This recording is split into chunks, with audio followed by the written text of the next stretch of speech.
እናቱ ገበያ ቆይታ እንደመጣችለት ሕፃን ተወርውሮ ገላዋ ላይ ጉብ ማለት ሲዳዳው ሚስ ኢትዮጵያ የመሰለች ሴት በማለዳ ድባብ የሰውነት ቅርጿን ለመጠበቅ የሰውነት እንቅስቃሴ ዛሬ አጮልቀን ልናይ የወደድነው ፊልም በጊዮን ፊልም ፕሮዳክሽን እና በዛክ ፒክቸርስ ተዘጋጅቶ በኢሊያና ፊልም ፕሮዳክሽን የቀረበውን የደራሲና ዳይሬክተር ዘካሪያስ ወንድይፍራውን እሪ በባዶ የተሰኘውን ፊልም ይሆናል። ፊልሙ ሲጀምር ሳሚ የተባለ ወጣት ጋር ያስተዋውቀናል። በትዕይንቱም የሟች እናቱን ኑዛዜ በሀሳብ እየተጎመጠመጠ የተቀበለውን ነዋይ እና መኖሪያ ቤት ሁለት ካለ አንድ ለሌለው ስጥ የሚል የሟች እናቱን ቃል ኖሮታል። ኤልዳና የጤና ባለሙያ ለመሆን አንድ መንፈቅ የቀራት የአቶ ካሳ ልጅ ከረጅም ጊዜ ብቸኝነቷ የተነሳ በሕይወቷ አይናፋርና ጭምት ነበረች።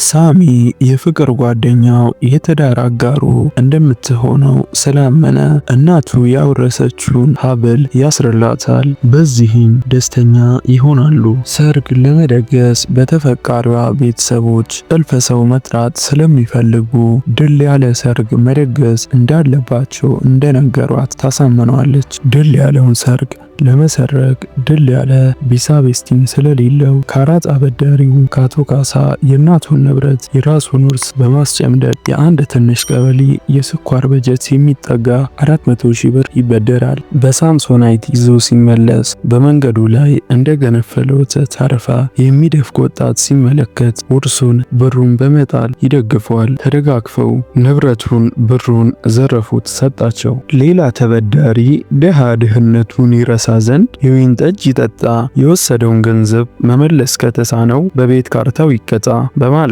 አቶ ካሳ ንብረቱን ይነጥቁታል። የሳሚ ባለቤት ጊዜ አልቆላት ወደ ውጭ ሀገር ከመሬት ደለል ከፍ ብላ ልትበር እንደሆነ ቤተሰቦቿ እንደነገሯት በማዘን ነገረችው። ሌላ አማራጭ እንደሚያፈላልግ ሰርጉ እንደማይቀር ያሳመናታል። ፕሮሰሱን እንድታዘገይ ትዕይንቱ ሲቀጥል ሳሚ ለአቶ ካሳ ገንዘብ እንደተሰረቀ ሲያስረዳቸው በመደናገጥ በእልህ አቶ ካሳ እንደ ጥላ አብሯቸው ከሚዞሩ ሁለት ድልቦች ጋር በመሆን አነስተኛ ቀለል ያለ በገመድ ወጥሮ በማቆም የ3 ሊትር ጀሪካን አንጠልጥሎበት አንገቱ ላይ አይደለም ገብቷቸዋል። የእናቱን ንብረት የራሱን ውርስ እንደሚያመጣላቸው በውይይት አሳምነው ለቀቁት። ፍቅረኛውን ለማግባት ንብረቱን ጎጆውን ለማስመለስ ሰርግ ለመደገስ ከሐሳብ መደርደሪያው ሐሳቦችን ያወጣ ያወርድ ጀምሯል። ኩላሊቱን አሳርዶ ለመሸጥ ይወሰናል። ኩላሊቱን በመሸጥ ቼኩን ወደ ጥሬ ገንዘብ ሳይለወጥ ቼኩን ለፍቅረኛው በመስጠት ሰርጉ እንዲደገስ እዳውም እንዲከፈል ቼኩን ለውጣ እንድትመለስ ይሰጣታል። እሷም የእጅ ስልኳን በመክፈል ለፍቅር የተከፈለ መስዋዕትነት ኩላሊት እስከ መሸጥ በማለት ቪዲዮ በመቅረጽ ትይዛለች። ሚስ ኢትዮጵያ የመሰለች ሴት በማለዳ ድባብ የሰውነት ቅርጿን ለመጠበቅ የሰውነት እንቅስቃሴ ስታደርግ አራጣ አበዳሪው አቶ ካሳ ለሚስትነት ይመለምሏታል። እንዴት ሊያሳምኗት እንደሚችሉ ልጃቸው ኤልዳን ያማክሯታል። እሷም የቤታቸውን ደንገጡር ትርንጎን እንዲጠይቃት ነገረችው። በመበሳጨት ይቆጣታል። ኤልዳ የቁስሉን ስፌት ታክመዋለች። ሽምግልናም ይልካል። ልጃችሁን ለልጃችን ለማለት የአዛውንቶችን መልስ ተስማምተዋል የሚል ሳይሆን ደብዳቤ ይዘው ተመለሱ። ደብዳቤው ሲገለጽ ሽማግሌዎች ሲላኩ እሷም በተመሳሳይ ቀን እንደምትበርና ወፍ ዘራሽ መሆኗን ቤተሰብ አዲስ አበባ እንደሌላት የሰርጉ ሐሳብ ከአቶ ካሳ የተበደረውን ገንዘብ ራሷ እንዳዘረፈችው ኩላሊት የሸጠበትን በር አጠቃላይ ሀብሉን ከሀገር ለመውጣት አሜሪካ ለመሄድ ብላ እንዳቀደች ለፍቅር ሲል ኩላሊቱን መሸጡን የተናገረውን ቪዲዮ በማህበራዊ ሚዲያ በመለጠፍ ደብዳቤውን አስነበበችው።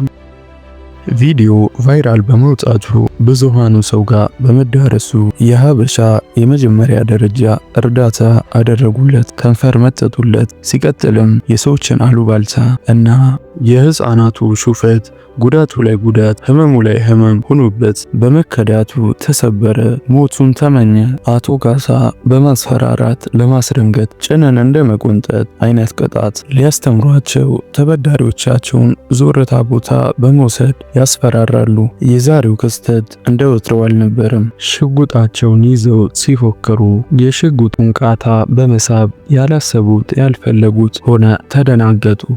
ይህን ሁሉ ትዕይንት በህቡ ሲሰልል የነበረው የሳሚ ጓደኛ ሟችን ወደ በርባሮስ ሲያሰናብቱት በካሜራ ቪዲዮ ይዘዋል። በህቡ ዳሰሳ የተገኘው መረጃ ለሳሚ አሳይተውት አቶ ካሳን በማስፈራራት ስሙ በኩላሊት ምክንያት ስለጠፋ አቶ ካሳ ቤት መኖር እንደሚፈልግ የተበደረው ቤቱ ነፃ እንዲሆንለት በማስፈራራት ቪዲዮውን ለማንም እንደማያሳይ ቃል ይገባል። አቶ ካሳም ይስማማሉ።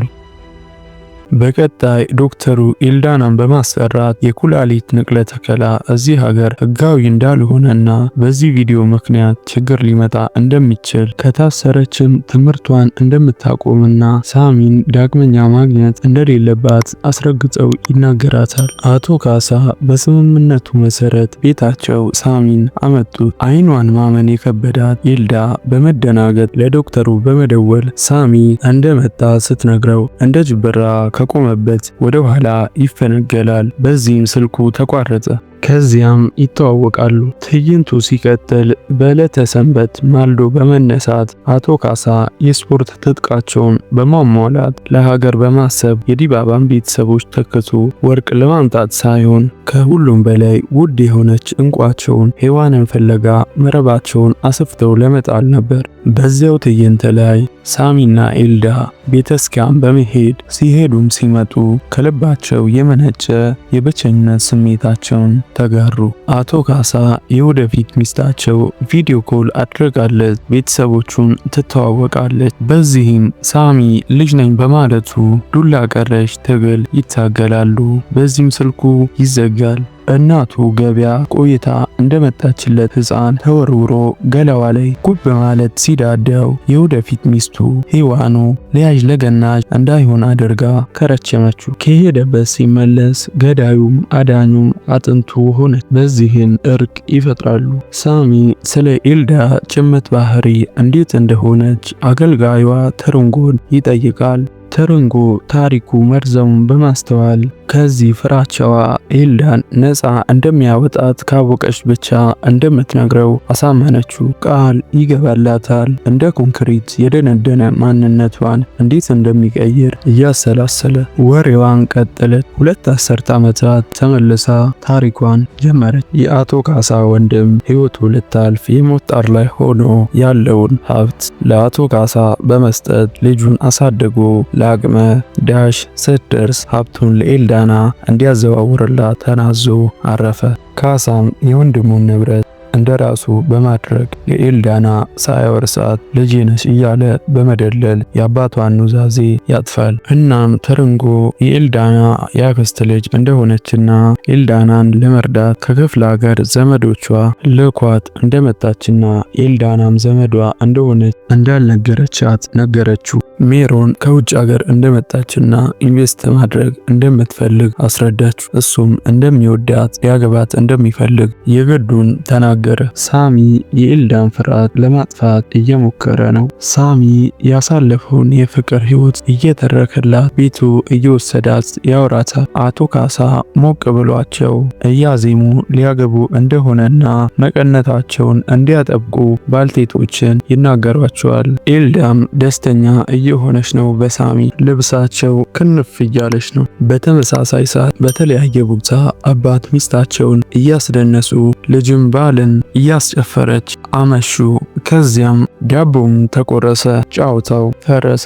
በማግስቱ ሜሮን ካሳን ቢሮዋ በመውሰድ የሥራ ባልደረባ አጋሯ ታደርጓለች። በሌላ ትዕይንት ለኤልዳ አባቷ አቶ ካሳ እንዳልሆነ አባቷ ወንድሙ እንደሆነ አረዷት። አቶ ካሳ ሊያገቡ እንደሆነና ቆሻሻቸውን ለማጽዳት የሳሚን ግብረ አበሮች በረብጣ በር በመደለል ቪዲዮን በመቀበል ግብዓተ መሬታቸውን መቆፈር። በዚህም ተስማምተው ወደ ስራ ይበተናሉ።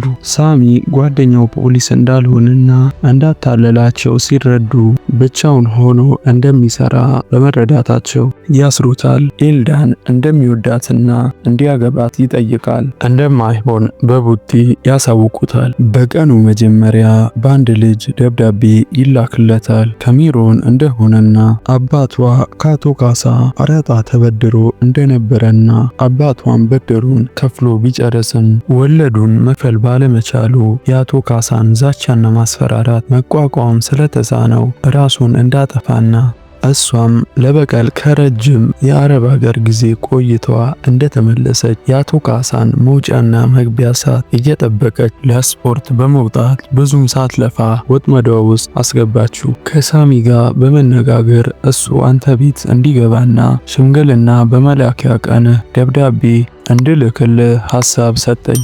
እናም የሥራ ባልደረባ በመሆን ለሰጠኸኝ 100 ሚሊዮን ብር የአባቴ የደም ዋጋ እንደሆነ በመናገር ደብዳቤዋን በሳቅ አጠቃለለች።